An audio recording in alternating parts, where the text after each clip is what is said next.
എല്ലാവർക്കും news first മലയാളത്തിന്റെ പുതിയൊരു വീഡിയോയിലേക്ക് സ്വാഗതം. ക്രിക്കറ്റ് വാർത്തകൾ ആദ്യമേ അറിയാൻ ഈ ചാനൽ മറക്കാതെ സബ്സ്ക്രൈബ് ചെയ്യുക.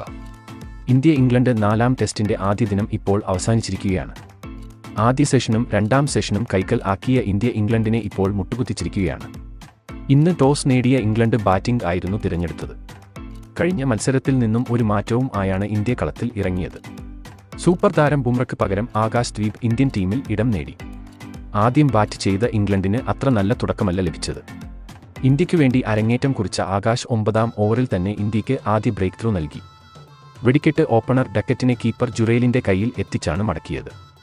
തൊട്ടടുത്ത രണ്ടാം പന്തിൽ 3ാം നമ്പരിൽ എത്തിയ പോപ്പിനെയും ആകാശ് പവിലിയണിലേക്ക് മടക്കി ഇംഗ്ലണ്ടിനെ വിറപ്പിച്ചു. ഡക്കറ്റ് 11 റൺസ് നേടി പുറത്തായപ്പോൾ പോപ്പ് 0 റൺസിൽ പുറത്തായി. എന്നാൽ 4ാം നമ്പറിൽ എത്തിയ റൂട്ടും സാക്രോളിയും ചേർന്ന് ഇംഗ്ലണ്ടിനെ വീണ്ടും മുന്നോട്ട് നയിച്ചു. ഇരുവരും മികച്ച പാർട്ണർഷിപ്പ് കണ്ടെത്തിയെങ്കിലും ആകാശ് വീണ്ടും ഇന്ത്യയ്ക്ക് വേണ്ടി സ്ട്രൈക്ക് ചെയ്തു. ഇത്തവണ 42 പന്തിൽ 42 റൺസ് നേടിയ സാക്രോളിയാണ് പുറത്തായത്. എന്നാൽ 5ാം നമ്പറിൽ എത്തിയ ബെയർസ്റ്റോ ആക്രമിച്ചു കളിച്ചതോടെ ഇംഗ്ലണ്ട് സ്കോർ കുതിച്ചുയർന്നു. താരം ഇന്ന് മികച്ച ഒരു ഇന്നിംഗ്സ് തന്നെയാണ് പുറത്തെടുത്തത്. എന്നാൽ ബെയർസ്റ്റോയെ അശ്വിൻ എൽബിയിൽ കുടുക്കി ഇന്ത്യയ്ക്ക് വീണ്ടും ബ്രേക്ക് ത്രൂ സമ്മാനിച്ചു. 35 പന്തിൽ 38 റൺസ് ആണ് താരത്തിന്റെ സമ്പാദ്യം.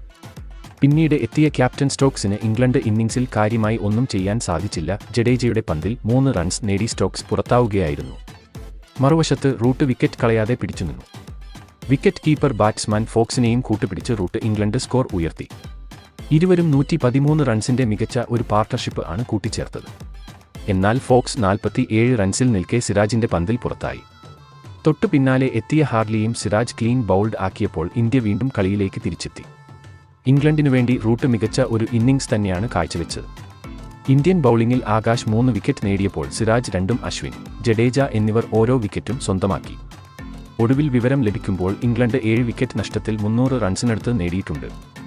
നാളെ ഇന്ത്യ ആദ്യ സെഷനിൽ തന്നെ ഇംഗ്ലണ്ട് ബൗളർമാരെ പഞ്ഞിക്കിടും എന്ന് ഉറപ്പാണ്. കാരണം ജയ്സ്വാൾ, രോഹിത്, ഗിൽ, സർഫറാസ് തുടങ്ങി മികച്ച ഒരു ബാറ്റിംഗ് നിര ഇന്ത്യക്കുണ്ട്.